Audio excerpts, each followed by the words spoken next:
Paula, o meu marido, ele não pede ajuda. Ele acha que ele não precisa de ajuda. Pode ser o seu caso, né? Pode ser que você já tenha falado pra ele pra fazer uma terapia de casal, passar num psicólogo, fazer uma terapia, sei lá. E ele fala que não precisa de nada disso, ou ele nem acredite mais na restauração. Então é muito importante a gente olhar pra isso, como é que a gente consegue aqui dar os nossos 50%, né? Quando o marido do lado de lá ainda não tem o conhecimento. Quem tem o conhecimento tem a maior responsabilidade de fazer acontecer por si e para auxiliar o outro também, tá bom, mulheres? E é por isso que a gente transborda, porque quando a gente tem o conhecimento pra gente, a gente não pode ficar com esse conhecimento só pra gente, a gente precisa transbordar, a gente precisa passar isso pra mais e mais pessoas. E aí você percebe que além dele falar, né, que ele não precisa de ajuda, que ele vai dar um jeito do jeito dele, que sempre é assim que eu escuto dos maridos, deixa que eu dou meu jeito, deixa que eu vou pensar aqui, do jeito que eu vou resolver, do jeito que eu vou fazer, né? E todo homem que tem essa energia masculina muito forte, ele vai para esse movimento. Então não achem que os maridos fazendo isso, ele não te ama, ou ele tá fazendo isso para te ver sofrer. Isso não é verdade. Todo homem nessa energia masculina, ele resolve as coisas dele diferente da mulher. A mulher vem aqui, a mulher se abre, a mulher conta a vida dela, a mulher fala dos seus sentimentos. O homem não. O homem, a primeira reação que ele tem é se afastar da zona de conflito e se fechar. Por quê? Porque a forma como ele tenta resolver isso é abrindo as caixinhas da cabeça dele sozinho. Entende? Mulheres precisam colocar tudo pra fora, que nem guarda-roupa. A gente põe tudo pra fora, depois a gente arruma. O homem não. Ele tenta arrumar a casa sem fazer bagunça. Muitas de nós não olhamos nem pra nossa história e nem para a história dos nossos maridos. E nós julgamos os comportamentos que ele tem. Assim como ele também não conhece a nossa história e julga os nossos comportamentos. A gente busca essa segurança dos nossos maridos. E alguns maridos não têm trazido essa segurança que essas mulheres buscam no casamento. Tanto de deitar no ombro, como a financeira, como a questão emocional de se sentir a única na vida dele. E isso tem alguns porquês. Eu sou uma pessoa que eu adoro responder os porquês. E é por isso que eu vou tão fundo em cada um dos meus estudos. E eu quero dividir um pouco disso com vocês, para que vocês possam olhar um pouquinho além. Então, olhem só. Tem muitos homens que não conseguem dar conta dessas expectativas dessas esposas, porque existe algo lá na história, e eu vou puxar bem lá atrás, tá? Para depois a gente vindo para vocês entenderem de onde vem toda essa compreensão. Um dia lá atrás, bem lá atrás, existiram, se vocês puxarem na história de vocês, existiam homens que foram para a guerra e muitos daqueles homens não voltaram, né? Muitos pais de família naquela época não voltaram para casa. Naquele momento, muitas mulheres tiveram que dar conta dos seus filhos, da casa, sozinhas. Então, naquele momento, as mulheres, sem muito saber como elas deveriam lidar, né, com todo aquele processo, a dor da perda, né, dos maridos que não puderam voltar para casa, tiveram que cuidar dos seus filhos sozinhos. E existe muito um processo, porque assim, ó, por mais que as mães sejam muito guerreiras, até isso serve também para as mães divorciadas que podem estar me ouvindo aqui, tá? O fato de você ser uma mãe guerreira e você fazer o papel do homem e da mulher na criação dos filhos, principalmente quando é um menino, né? A figura da mãe, por mais que ela se esforce, por mais amor que ela dê, em alguns momentos ela faz o papel da mulher e do homem, né? Mas a figura do masculino ali é praticamente anulada.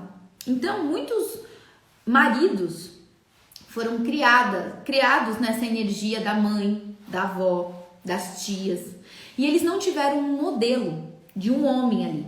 E isso serve tanto para esses homens lá de trás da guerra, como aqueles homens que foram tirados da vida dos seus filhos. Então, por questão de separação, por questão de traição, quando as mulheres não sabem lidar com isso e por dor em relação ao homem, tira o pai da vida da criança e aquele menino fica sem a modelagem de um pai, né? Ou seja, em outro movimento, onde a mãe sim cria aquele menino, né, com aquela força masculina, só que ele, presta atenção nisso, porque eu recebi lá na caixinha do Story, eu falei que ia falar sobre isso aqui. Nesse movimento onde a mãe coloca esse menino, né, no lugar masculino, ele acaba tomando o lugar do pai dentro da família. E ele se sente responsável por tudo aquilo que acontece com a mamãe dele. E aí ele se torna o homem da casa. Entendem isso? Ele se torna o marido da mãe. Então ele vai para essa postura. E isso, gente, eu tô falando para vocês com alguns exemplos, mas isso não começou no seu marido. Isso começou muito lá atrás e pode ser que você não saiba. Pode ser que seu marido nunca tenha te contado. Muitas vezes quando eu vou fazer as entrevistas, né, ao final do processo, eu falo com os maridos e eu tenho ali um contato com eles e eu vou tirando coisas deles que a mulher, a esposa que tá do lado fala, eu não sabia disso. Por quê? Porque é um processo de dor e ninguém quer ficar falando sobre dor. Mas eu preciso te falar aqui que existe algo além do porquê o seu marido se comporta assim. Então, se o seu marido hoje você reclama porque ele é o homem da casa da sua sogra, saiba que ele não fez isso porque ele quer. Saiba que esse lugar foi dado a ele e que hoje ele sente culpa se ele não estiver ocupando esse lugar, porque ele se sente responsável pela mãe. E do outro lado também é verdadeiro. Quando ele é o filhinho da mamãe, né? A mamãe faz tudo, a mamãe dá tudo, a mamãe passa a mão na cabeça, a mamãe coloca esse menino na energia feminina. E eu não tô falando de sexualidade, tá? Eu não tô falando disso. Eu tô falando que a mãe sempre faz tudo por aquele menino porque ele não tem pai. Não tem pai, pode ser falecido ou porque ela mesma tirou ele dali, do lugar que ele deveria estar. E aí o que ela faz? Ela protege tanto aquela criança, porque ela não se envolve de novo no novo relacionamento e ela se sente totalmente responsável por tudo que acontece na vida daquele menino.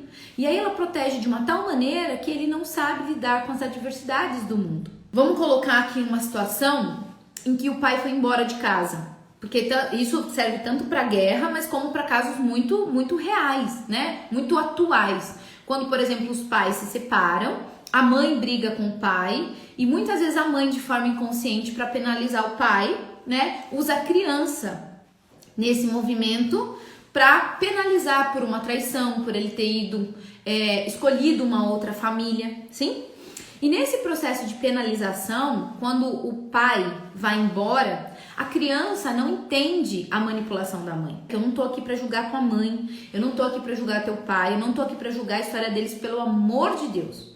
Mas nós precisamos tirar, tá? A gente precisa se esvaziar pra gente ouvir isso como fato e não como julgamento, tá? Tua mãe não sabia disso, ela fez exatamente aquilo que ela deu conta de fazer, tá bom? Então aqui não tem crítica, não tem julgamento. A sua mãe fez aquilo que ela deu conta de fazer. E você pode ter repetido isso porque também você fez o que deu conta de fazer. E agora você tá aqui na minha frente para ouvir algo novo, para aprender a fazer algo diferente. Então, quando nesse processo de dor a mãe faz isso, né? Ela penaliza o marido com a exclusão, né, do filho. O filho não entende e se sente ali totalmente abandonado pelo pai.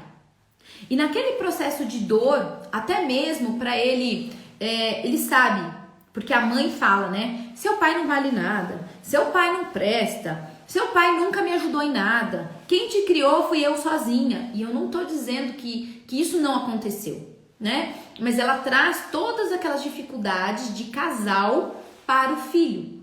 Então o filho, naquele movimento, ele entende que o maior amor da gente, é a nossa mãe, tá? É o nosso primeiro amor ali. Tanto da menina é o pai, mas primeiro começa com a mãe. Depois dos 2 anos vai pro pai. Mas o nosso primeiro amor ali é a nossa mãe. Então, quando você vê a sua mãe, né, falando tanto mal daquele homem, uma criança jamais conseguiria amar aquele homem, né? Porque internamente ela saberia que perderia o amor da mãe.